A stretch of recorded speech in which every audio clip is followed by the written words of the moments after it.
Time for Future Trunks. Get it? Time. Anyways, we've done Gohan, Vegeta, Goku, and Frieza. So now let's go back to the one who killed Frieza and cover every single Future Trunks what if in Sparking Zero. Unlike the others, which go from arc to arc, Future Trunks' really stems from just one specific point: defeating Zamasu. So everything depends on that. Let's begin.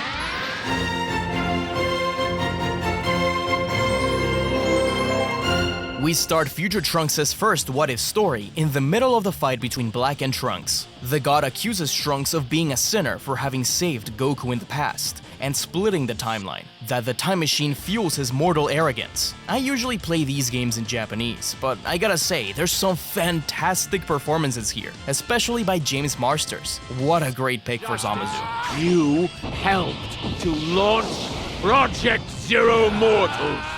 Future Trunks fights with his whole soul and heart, arguing that all he ever wanted to do was save his fellow humans from monsters like Black and Zamasu. If that's the sin, then it's a sin worth fighting for. It's funny, since the regular Future Trunks from Super has his ultimate as the Sword of Hope, they just replace it with Z Trunks' ultimate instead. I wish you could actually play as this version normally, or at least let you pick the ultimate. Trunks struggles to allow Goku and Vegeta to escape back to the past, but in this reality, Trunks comes along with them too. So when Piccolo suggests the Mafuba, he teaches it to Trunks directly, instead of him having to learn it from a YouTube tutorial.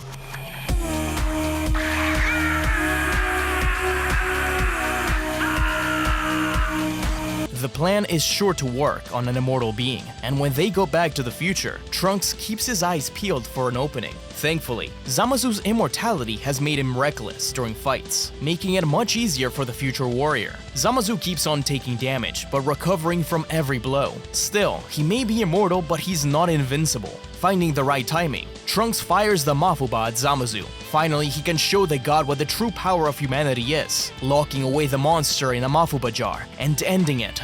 For now. But another Zamasu remains, and although Goku and Vegeta are keeping him preoccupied, it's not gonna last forever. Trunks quickly rushes back to help out, rushing in with a microaggression. Black! Black can't believe that Trunks survived his battle against Zamasu, and is even more surprised to hear that Zamasu was defeated. Goku and Vegeta stand alongside Trunks to encourage him. Clearly, they not only have a hope of winning now, but have completely demoralized Black's plans and ideals. Still, Black tries to convince Trunks and the others to accept defeat, but Trunks won't give up, channeling all the hopes and sorrows of those Black killed into his being, to push Black into the brink. As Goku Black himself allows his hatred for mortals to consume him, becoming visibly disheveled. Trunks fires a Gallic gun, Black fires his twisted Kamehameha, but while the future warrior struggles, his father joins him with his own Gallic gun. Vegeta reminds his son about everything Black has taken from him, the destruction of his world, and above all, the death of his mother, bringing that rage out of him as the final push to defeat Black. The god can't believe that his wrath was not enough, as the blast consumes him, and he is forced to admit that Trunks really has surpassed the god. Trunks gives Gowazu the jar containing Zamasu. Hopefully he doesn't, accidentally knock it over or something. But at long last, peace has returned to the future timeline, but at such a high cost. Trunks knows that he needs to continue getting stronger, finding new challenges, so he doesn't have to rely on Goku and Vegeta anymore. And with that, our first what if comes to an end. But we kind of move directly from this to the next one. But first, what would happen afterwards? Well, the future timeline is safe, and no destruction was needed, meaning that Future Trunks can help rebuild everything with the help of Mai, whom I don't think is actually ever mentioned once in the entire game outside of Kid Mai. Maybe he could then get the Dragon Radar from the past, and with Goku's help, locate New Namek, asking their help to restore things to the way it was before Zamasu attacked. I do wonder if Bulma would want to return though. At this point she's been through so much, and she finally gets to be with her friends. Well, except for Vegeta. Future Vegeta is definitely in hell. Trunks will have to train to ensure peace remains. But I guess there's no real threats that we know of which could come after him. Broly is probably off burying Paragus, and the Red Ribbon Army is gone.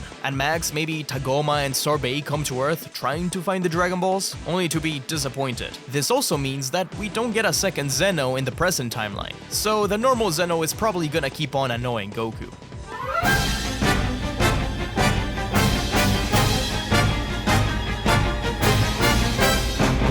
Alright, this doesn't exactly come right after the last what if. This comes after the regular ending of the Goku Black arc, where Zeno destroys the universe. So Trunks returns to the past along with the rest. But now that Whis has offered him a chance to return to a point before Zamasu destroyed his world, will he stay in the past for longer, or return to make his world a better place? Bulma is sad that he has to leave so soon, and while Vegeta tries to tell her not to get sentimental, she makes a good argument. Won't Vegeta want to train with him a little more? Trunks thinks about it. If he stays, he can become stronger than ever, more capable of protecting his world. So we get the choice. Do we stay in the past, or do we return to the future? Well, seeing how one option is boring, let's stay a little bit longer and train. I'm in no hurry to meet that second Trunks just yet, thank you very much. So future Trunks asks his father to train one last time, so he can ensure the safety of his world. Bulma is ecstatic about this, or at least as ecstatic as her character model will allow her. It's actually really sweet. And Bulma says that no matter the timeline, this is his home. I like to think that she was talking to me too. So Trunks and Vegeta train over the next few days. But one of these days, their training is interrupted when Piccolo requests that Gohan joins them, so he too can prepare for the battles ahead. So we first fight Vegeta, to really prove how far our training has taken us. All the while Vegeta taunts us, to encourage the dormant willpower of light to come out with full force. Then Piccolo switches out. It's a cool and rare character moment here, to hear Trunks talk proudly about how Gohan was his martial arts master, even if Piccolo can't picture it. This'll be a good chance to hone any demon-style techniques he taught you. Allow me to show you how to fight like a demon. And finally, Gohan jumps into action to see what his old friend has been up to and how much stronger he really is. Sadly, he's been working and studying a little too much, but Trunks encourages Gohan to go all out. However, this what-if can divert depending on how we perform. If we don't do well enough against our friends, or beat them fast enough, then Trunks ends up satisfied with the training he received, and with that, he returns to the future. All of his friends come to wave him goodbye, even Android 18, and he promises to see them again one day. But he doesn't necessarily get close to anyone in this one. But if Trunks does a little better, then a new what-if path forward is unlocked for us. If we manage to prove ourselves against Vegeta, Piccolo, and Gohan, then not only do we make Gohan realize how far behind he is, but Vegeta is prouder than ever. Gohan is a little disappointed in himself, but Trunks encourages him. That latent potential is still hidden beneath, waiting to come out. Despite that, Gohan thinks Trunks would have still won. In a nice little moment, Gohan speaks almost as if he really was Trunks' master from long ago, telling him how proud he is to call him his friend. This is our hint that these what-ifs are gonna be a little different than usual, a little more personal. Trunks is more determined than ever to protect the world his master died for. But this moment also makes Trunks feel as if he needs to stay for longer and train even more to truly be ready and ensure that no one will ever feel the pain he felt when he lost Gohan. Since he's staying in the past for longer, he's there for when Bulma reveals that she's pregnant again with Trunks' little sister, Bra. Or Bola, I guess. Vegeta takes a responsible route of taking care of his wife, even stepping back from training for a little while. This truly moves Trunks. His father had come a long way from the man who ignored the mother of his child as she was attacked by the androids. But the Tournament of Power is just around the corner, and they'll need their best members if they hope to win. Still, because of Bulma's pregnancy, Vegeta and Trunks decline the offer. But this is Dragon Ball, and we can't have characters not fighting. So Whis uses his angelic powers to pop that baby right out of her, welcoming another Saiyan to the world. It's really cool to see Trunks holding Bola, showing him that this world was really worth protecting. The sacrifices made along the way allowed for life to flourish. It's kinda sad that we didn't get something like this in the real show. I would love to see future Trunks interacting more with his sister. Hell, he hardly even said a word to Goten, even if small. It's moments like this that make the what if special. And while he holds her, he overhears Yamcha whining about not being included. He has the gall to complain about Krillin already being asked. Krillin isn't the issue here. You should be more upset that they asked Roshi over you. Yamcha really wants to enter, so he can claim the wish on the Super Dragon Balls. But this piques Trunks' interest. Gohan is surprised that he doesn't know. I'm kinda surprised too. It was the whole epicenter of Black and Zamasu's plan, and no one bothered to tell him? Gohan explains just how powerful the Super Dragon Balls are. So Trunks wonders to himself if this could mean bringing back future Gohan, Vegeta, and all the other friends and family he lost along the way. Vegeta can see the determination in Trunks' eyes, and together, they enter the time chamber just like old times. Since weapons are forbidden, Trunks instead focuses on polishing his hand-to-hand combat. This is pretty cool, because the developers had to actually make DBS Trunks without a sword, which sadly we can't play as normally. But Krillin finds out from Goku that the losing teams will be erased along with their universe. This encourages Trunks to try his hardest so he can protect his family, and especially his new baby sister. Gohan is called upon as the leader, but as soon as the battle starts, Vegeta and Goku throw all caution to the wind and rush in without a care, looking for strong foes. Here we get another choice. Will Trunks follow his father, Vegeta, or his mentor, Gohan? The simpler option is Vegeta, so let's choose that first.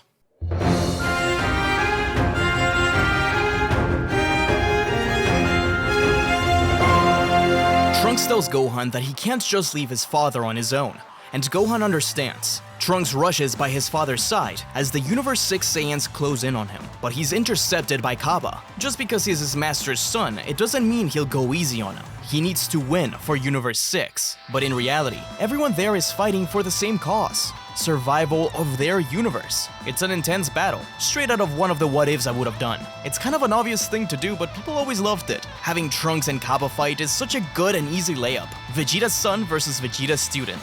It just writes itself. As a Super Saiyan, Trunks overwhelms Cabba and forces him to transform as well. And after defeating Cabba, Trunks can't help but admit that he really is a true Saiyan, while Cabba thanks him for a great battle. But it's a bittersweet victory. He knows that with every opponent he takes down, it's one step closer to the entire annihilation of a universe. He thinks of the friends and family he's fighting for, but questions the morality of all of this. It really puts into perspective just how dark the Tournament of Power really is. But as he thinks this, a huge explosion of ki draws his attention. Kale had awakened her berserker rage. Vegeta tries to get in the way and reprimands his son, but there's no time for that. As Kale attacks, she mindlessly continues to ask for Goku over and over again, but Vegeta isn't impressed. A mindless buff power-up like that is not gonna be enough. A similar lesson to what Trunks had to learn when he used Grade 3 against Cell. Thus, Trunks and Vegeta fight Kale, but halfway through, Caulifla joins the fray.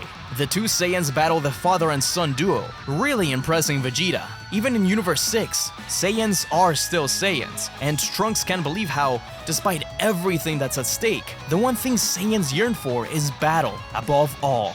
You Universe 7 Saiyans are strong, all right. Gotta hand it to you. You're not so bad yourselves. No match for us, but still true Saiyans all the same. Caulifla encourages Kale to work together and win, finally calming her down and unlocking an even greater power. This only makes the Universe 7 Saiyans more excited, as Vegeta declares that they'll show them what real Saiyan power is. Fighting once more, but finally defeating the Universe 6 Saiyans and not giving them a chance to fuse. Vegeta turns to the stands and tells them that once the tournament is over, they better train and get stronger so they can have that rematch. Cabba's confused. Their universe is going to be erased, but Vegeta knows what he's doing. He's going to win, and he's going to wish them back using the Super Dragon Balls. Vegeta asks Trunks what he thinks, and if they're gonna have to fight over who gets the wish. But Trunks knows it's not necessary. He's already made up his mind. Even if he wants to bring back his loved ones, he can't sacrifice entire universes for them. Together, the father and son duo return to the battlefield, while the Pride Troopers, Toppo and Jiren, approach the survivors. Trunks, Vegeta, Goku, Gohan, and 17 are the last few warriors remaining. Through the battles, Goku unlocks Ultra Instinct, while Vegeta battles Toppo. Vegeta is driven by a desire to reach Kakarot and win the tournament, trying to make Ultra Instinct his own, avoiding Toppo's attacks as much as he can, so he can keep his promise to Cabba. But it's no use. Toppo pushes Vegeta back as Trunks steps up. Toppo tells him how useless this pursuit of godly power is. Even gods of destruction have trouble with Ultra Instinct, so there's no way Vegeta or Trunks could, saying that if he too made a promise, then he doesn't need to hear it. This infuriates Trunks. They're not fighting for some selfish desire. They're fighting for others, for their friends, their family, the dreams of those who have fallen, the hopes of those who will follow. It's because Vegeta now fights for them that he's as strong as he is. Toppo doesn't care. He gave up on his own ideals of justice to achieve the power of a god, to survive. There's no way Trunks could overcome what he's given up, and he won't give up on his ideals to achieve it. Trunks faced the god before, and he proved the will of mortals. It's time he does it again. It's kinda sad that he doesn't mention Kid Trunks here. I get he's you, but he might as well also just be your younger brother. As Trunks declares his victory, Vegeta looks proudly upon him. He hadn't been taken out just yet, and together, Super Saiyan Trunks and Super Saiyan Blue Vegeta rush in at full force.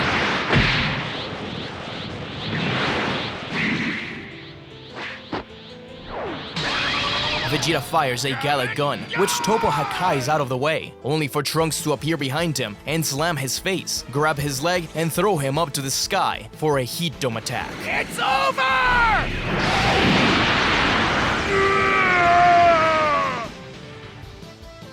Thanks to his father's help, Topo is knocked out of the arena. All the while, Goku and Gohan drag Jiren out of it. It's kind of a shame that we don't get to see that. I would have loved to play a what if where Gohan and Goku were the last ones standing. That was a popular theory when the Tournament of Power was still going on. Together, Vegeta and Trunks stand before Super Shenron, with Trunks wishing for the erased universes to be brought back. Despite not getting the wish he wanted, Trunks grew into a stronger and better fighter than before, having saved multiple universes. He is now ready to return to the future, shaking hands with Gohan. Though Goku and Bulma encourage him to return once the Super Dragon Balls are reactivated, so he can revive everyone. But Trunks doesn't want to anger Zeno, or get them all killed. Either way, it's up to him to protect his timeline now. He shouldn't rely on others. Vegeta scoffs, and Bulma tells her son not to mind him. She just knows that Vegeta is proud, but that it's thanks to his son that they're all safe now. With that, Trunks bids everyone farewell, but knows that they'll meet again one day.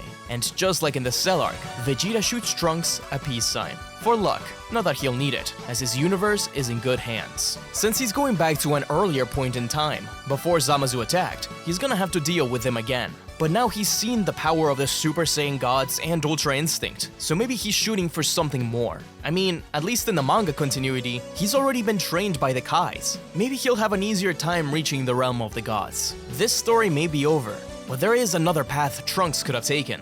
The path of his old master.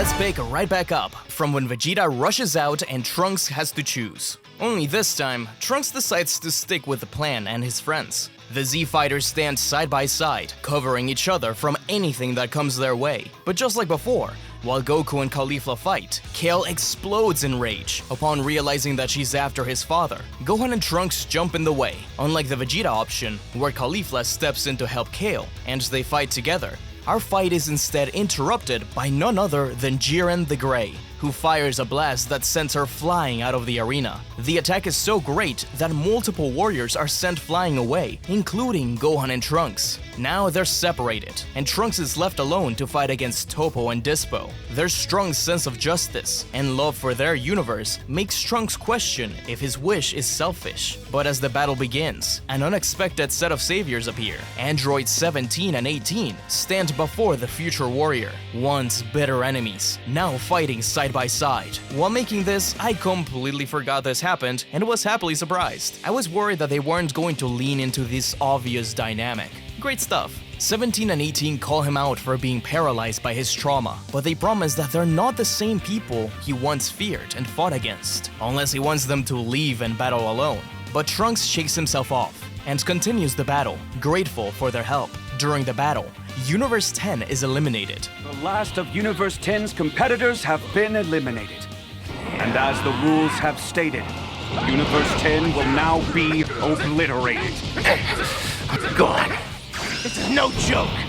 And the heroes mourn multiple billions of lives lost. And as Dispo is about to be taken out, he manages to get a hold of 18 and drags her out of the arena. From the stands, 18 wishes Trunks and 17 luck. 17 tells Trunks that he's going to battle other people now. After all, Trunks seems to have gotten over whatever was bothering him. It's cool that the twins give him some tough love. Fun fact, age 780, when the Tournament of Power takes place, is the same year Gohan dies in the future timeline, making this What If and the parallel a little bit more special. Time is running out, and Jiren remains as the Great Wall standing in the way. One by one, teammates begin to fall. 17 is out for the count, all the while Goku's Ultra Instinct pushes Jiren past his limits, though ultimately this new power-up fails Goku. The technique took too much of a toll on him, and now Jiren sets his sights on Trunks, firing a blast. But at the last second, mirroring his own master sacrifice, Gohan spreads out his arms before Trunks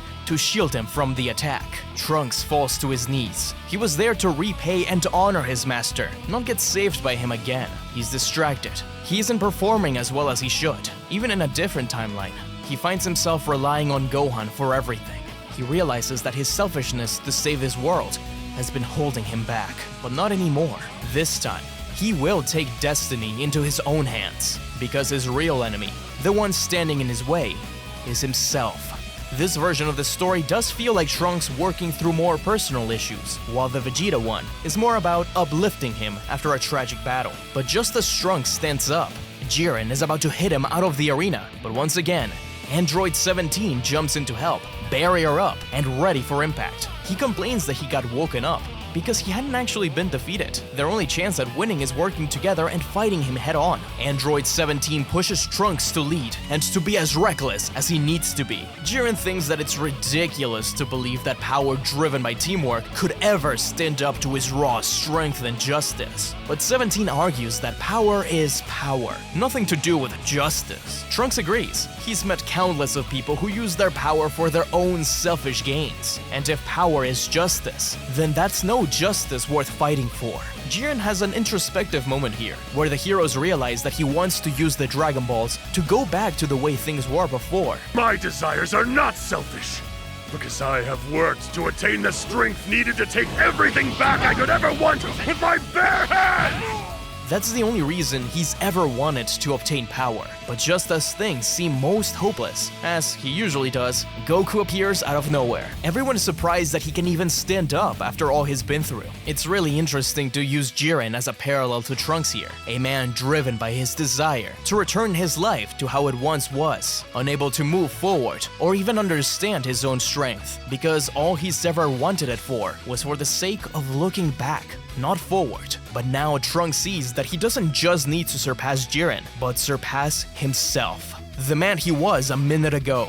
And in the end, surpassing ourselves over and over again, isn't that the ultimate lesson Goku and Dragon Ball in general tries to teach us? Trunks punches Jiren away, and 17 intercepts it, activating his self-destruction and bouncing Jiren off of the arena. Universe 7 has won, but at what cost? Trunks once again falls to his knees, tears streaming down his face. Over and over again, Trunks keeps on losing people he's come to rely on. It's very melodramatic, in a good way. Dragon Ball nowadays doesn't usually get like this, and especially not in video games. But the Grand Priest announces that the Tournament of Power has ended with 3 Universe 7 competitors remaining, because Android 17 is alive. Turns out he got out of the way of the explosion at the last second, however that works. Trunks is speechless, so 17 pokes fun at him. So happy he could cry, huh? The 3 remaining warriors agree to restore the other universes, so that they and Earth can return to their peaceful lives. A few days after the Tournament of Power, Trunks gets ready to depart. 18, Krillin, and Gohan tell Trunks how proud they are of him, though 18 wishes that 17 was around to see him off. But right before he leaves, Trunks looks up to see none other than 17 watching on proudly and waving him off. It really is incredible how different of a timeline this turned out to be. And so, Trunks returns to the future. I know I said that Vegeta's what ifs were my favorites in that video, but man, this last Trunks one was great. It makes you think that it's just gonna be about Gohan and Trunks, which would have been great admittedly, and instead ends up getting weirdly introspective and personal. It's pretty cool. With Trunks back in his timeline, he's gonna have to live with the other Trunks. At least that means a training partner. But this time, he'll be ready for Zamasu, or any other threat that will come his way. Because a lot of people forget about this, but Whis didn't just send Trunks to a new timeline, but a timeline very similar to his own, just before Zamasu attacked. Then again, Whis did say that he was gonna get future Beerus to erase Zamasu, so maybe Trunks really is just gonna have smooth sailing from here. He is more ready than ever to take on any challenges ahead, and now that he's seen the power of the Super Saiyan God and even Ultra Instinct, I could see Trunks aiming even higher to try and obtain that power. This Trunks has truly become his own man, and will build a better future. Perhaps, knowing that 17 and 18 turned out to be good people, he could search for what's left of Jiro's lab and recover Android 16. After all, he was part of the reason they ended up the way they did. But times of peace means it's only a matter of time before a new threat shows itself. And that was every single future Trunks What If in Sparking Zero. Surprisingly, these are more robust than some of the other ones. There's less, less filler. Future Trunks is an interesting and tragic character, so you can do quite a lot with him. I'm glad I ended up revisiting this, because I liked it a lot more than I remembered. Anyways, thanks for watching, be sure to tag that subscribe button, and if you want other Dragon Ball deep dives, check out my video going through the mysteries of who came first, Gogeta or Vegeta. Trust me, it's really interesting.